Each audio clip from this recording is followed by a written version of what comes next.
नमस्कार दोस्तों। OPEC country ने अभी मिलकर डिसाइड किया कि जो हम ऑयल का प्रोडक्शन कम करने वाले हैं। कितना करने वाले हैं? 2 मिलियन बैरल पर डे। और उसके बाद जो काफ़ी बार जो अमेरिका के जो प्रेसिडेंट है बाइडेन, वो काफ़ी बार बातचीत कर चुके हैं ओपेक कंट्री से। उन्होंने कहा कि आप ऑयल का प्रोडक्शन थोड़ा इंक्रीज़ करें ताकि हम इन्फ्लेशन को कंट्रोल कर सकें। दूसरी तरफ ओपेक कंट्री कह रही हम तो नहीं करने वाले। इसके बारे में बात करते हैं। पहले हम ओपेक कंट्री के बारे में बात कर लेते हैं। ओपेक क्या है, ओपेक प्लस क्या है। देखो, world largest oil producing country जो इनका ग्रुप है, इसको क्या बोलते हैं, ओपेक के नाम से जानते हैं, जिसकी फुल फॉर्म है organisation of petroleum exporting country. और जो इसके अलाई मेंबर है जिनको हम ओपेक प्लस के नाम से जानते हैं, 1960 के अंदर जो इसकी शुरुआत हुई। और फाउंडिंग मेंबर की बात करें, Iran, Iraq, Kuwait, Saudi Arabia और वेनेजुएला। और उसके बाद जो ओपेक है धीरे धीरे एक्सपेंड होता चला गया और आज की बात करें 13 मेंबर जो उसकी स्टेट है। और दूसरी तरफ जो 11 अलाइड मेंबर है, जिसका मेंबर कौन है, रशिया भी है, जिनको हम ओपेक प्लस के नाम से जानते हैं। जो ओपेक कंट्री है 13 कंट्री है, जैसे कि Saudi Arabia, Iraq, UAE, Kuwait, Iran, Nigeria, Venezuela, ये 13 कंट्री है। अब 13 कंट्री कुल मिलाकर एक दिन में 30 मिलियन बैरल पर डे की जो प्रोडक्शन करते हैं। और 13 कंट्रियों में से अकेला सऊदी अरेबिया एक ऐसी है जो कि एक दिन में 11 मिलियन बैरल पर डे की जो प्रोडक्शन करता है। आखिर अब ऐसा क्या हुआ?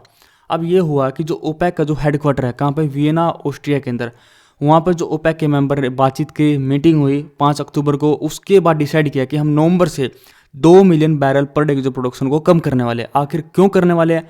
उन्होंने कहा कि हम जो ऑयल की कॉस्ट को थोड़ा इंक्रीज करना चाहते हैं। अब देखो, अब 2022 के डाटा देखें, शुरुआत के अंदर जो ऑयल की जो कॉस्ट कितनी थी, $78 थी। जनवरी की बात करें, जब रशिया और यूक्रेन के बीच में युद्ध हुआ फरवरी के अंदर, और उसके बाद जो रशिया के ऊपर जो सैंक्शन लगे या ऑयल के ऊपर सैंक्शन लगे, उसके बाद जो ऑयल का प्राइस कितना हुआ, आसमान छूने लगा था। मार्च के अंदर $127 तक पहुंच चुका था। उसके बाद यूएस ने जो ओपेक कंट्री से बातचीत की, उनसे कहा कि आप जो ऑयल का प्रोडक्शन थोड़ा इंक्रीज करें ताकि जो ऑयल का दाम है या प्राइस उसको कम आ सके और जो इन्फ्लेशन को हम कंट्रोल कर सके। तो उसके बाद जो ऑयल का प्राइस धीरे धीरे कम होने लगा। और 4 अक्टूबर की बात करें, जो ऑयल का प्राइस कितना था, $91। और अभी ओपेक कंट्री ने क्या किया, डिसाइड किया 2 मिलियन बैरल पर डे की जो प्रोडक्शन को कम करने की उन्होंने बात कही। अब बात करें क्या पहले भी ऐसा कुछ हो चुका है? देखो हाँ, 2020 की बात करें, 2020 के अंदर जो ओपेक कंट्री ने 10 मिलियन बैरल पर डे की जो प्रोडक्शन को कम कर दिया था। आखिर क्यों किया था? ये हुआ ये था कि जब एक तो कोविड का टाइम था, कोविड के टाइम चलते हुए जो काफ़ी कंट्री अपने स्टेट के अंदर जो लॉकडाउन लगा रही थी, और दूसरी तरफ जो ओपेक कंट्री जो ऑयल का प्रोडक्शन कर रही थी, और जो ओपेक कंट्री से मतलब जो कंपनी है ओपेक कंट्री से जो तेल अपने देश में इंपोर्ट करती थी, तो उसके बाद ओपेक कंट्री ने कहा कि आप एक काम करो, हमसे जो तेल है इंपोर्ट कर लो अपने कंट्री के अंदर, हमारे यहाँ पर स्टॉक करने की मतलब स्टोर करने के लिए स्टॉक करने की जगह नहीं है। तो उन्होंने मना कर दिया। तो उसके बाद जो ओपेक कंट्री ने मतलब या बाद में ये फैसला किया, ठीक है, तो उन्होंने 10 मिलियन बैरल पर डे की जो प्रोडक्शन को कम कर दिया ताकि जो ऑयल का प्राइस थोड़ा इंक्रीज हो सके।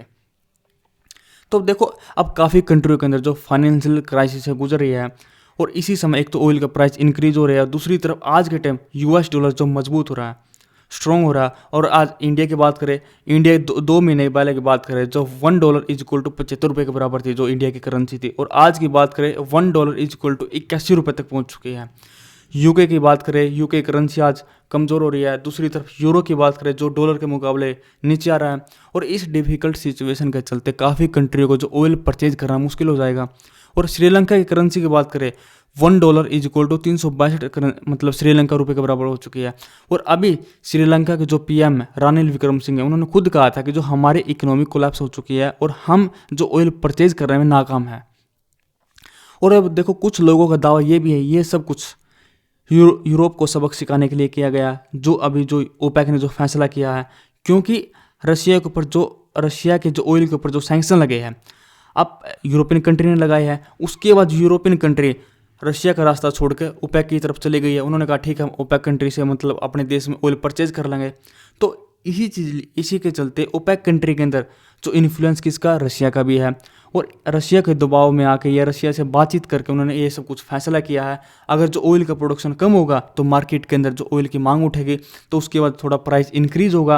अगर प्राइस इंक्रीज होगा तो यूरोपियन कंट्री को थोड़ी दिक्कत भी आएगी इसको परचेज करने के लिए, क्योंकि एक तो विंटर आने वाली है, सर्दी आने वाली है, इनको ज़रूरत भी है। ऊपर से अभी रशिया ने जो गैस थी जो डायरेक्ट जर्मनी या यूरोपियन कंट्री तक पहुंचती थी, उस गैस को भी बंद कर दिया है।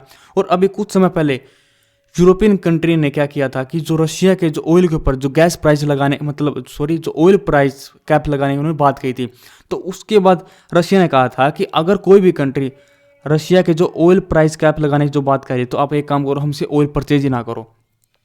अब दुनिया की बात करें, दुनिया क्या इसके ऊपर रिएक्ट कर रही है। अब देखो, अमेरिका के जो प्रेसिडेंट है बाइडेन, अभी कुछ समय पहले सऊदी अरेबिया भी गए थे बातचीत करने के लिए। उनसे जो वहाँ के जो प्रिंस है मोहम्मद बिन सलमान, उनसे बातचीत की थी। उनसे कहा था कि एक काम करो, आप जो ऑयल की प्रोडक्शन है थोड़ा इंक्रीज कर दो ताकि हम जो इन्फ्लेशन को थोड़ा कंट्रोल कर पाए। बट सऊदी अरेबिया ने डायरेक्ट मना कर दिया, हम ऐसा बिल्कुल कुछ नहीं करने वाले।